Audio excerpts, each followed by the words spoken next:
ہمارے ایران کے بھائیوں کو فتح نصیب فرما۔ تو بھائیوں، حق و باطل کی جنگ ہے، اللہ سے دعا مانگو، رمضان کا مہینہ ہے، دعائیں قبول ہوتی ہیں کہ اللہ ہمارے ایران کے بھائیوں کو فتح نصیب فرما۔ اللہ کی بارگاہ میں توبہ کرو اور اللہ کی بارگاہ میں دعائیں کرو کہ یا اللہ اپنے بندوں کو فتح عطا فرما، اور یہود و نصارہ کو ذلیل و خوار کرے اور ان کو انہی سمندر میں غرق کر دے جس میں وہ بڑے تکبر سے آئے ہیں۔ پیچھے اللہ ہے، ہم نے فرعون کو پکڑا، اس کے لشکروں کو پکڑا،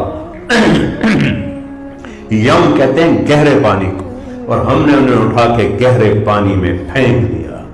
تو بھائیو، ہمارے پاس ایک ہتھیار، بے شک امت مسلمہ کمزور ہے، یہ ان کی جرم ضعیفی کی سزا مرگ مفاجات۔ اقبال نے کہا تھا کہ اگر قوت نہیں پیدا کرو گے تو پھر ذلت کی موت مرنے کے لیے تیار رہو۔